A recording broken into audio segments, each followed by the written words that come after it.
country was saying the words Freddie Gray today. It's sad that they had to be saying his name in this light. Congressman Elijah Cummings reflects on a week of controversy and a disturbing night of violence. In the early morning hours, 35 people were arrested and 6 police officers suffered minor injuries.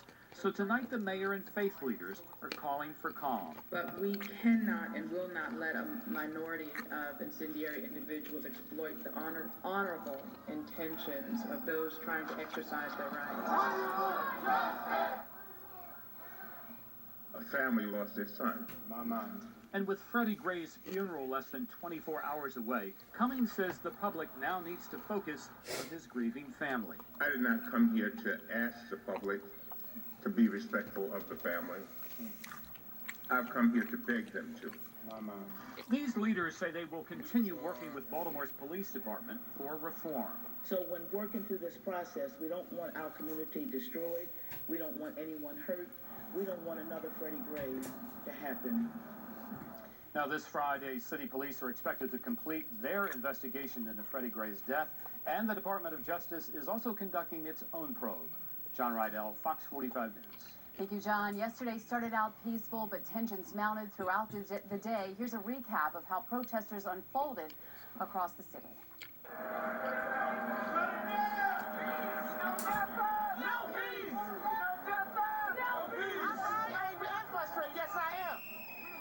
The police is supposed to protect and serve us. Now all they do is try to go around harassing people, intimidating people.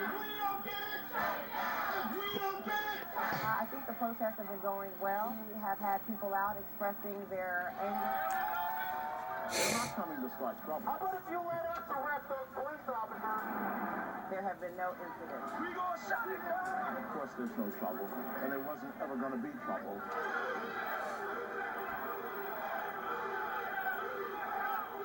I am profoundly disappointed to see the violence in our city this evening. This is something that is unacceptable to me. Violence only leads to more violence. We must be peaceful. Please be peaceful. Unfortunately, a small group of agitators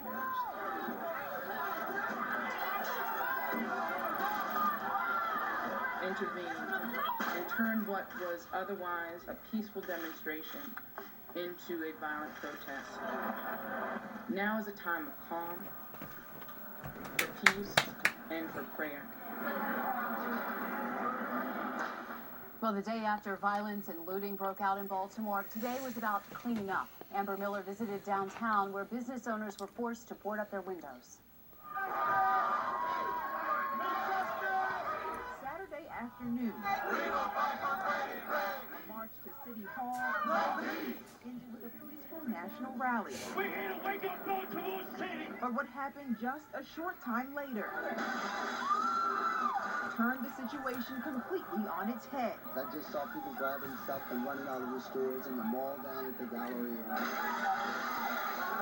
As peaceful protests turned to violent rioting, this video from Frank and Nick's West End Grill. Protest is one thing, but all that violence was going too far. This from the 7-Eleven located across the street from the Royal Farms Arena. We're coming here to 7-Eleven and noticing that it's closed. I was kind of impacted by it. It's kind of interesting, so kind of upsetting. Looters breaking in and grabbing whatever they could. I actually shop at the 7-Eleven a lot, so it's sad to see it messed up like that. And people losing money. People have jobs here. One of the guys I talk to all the time works here all the time. Less than 24 hours later, the cleanup effort begins. Black tape holds together pieces of shattered glass, while wooden boards take the place of windows at some businesses. Us as African Americans, we have a reputation of not being able to handle ourselves in public, and when we do stuff like this, it really does not help that reputation. It really hinders it. Visitors and Baltimore natives alike hoping for a peaceful resolve. In Baltimore, It's going to cost us, I believe, us to get back on our feet. Amber Miller, Fox 45 News.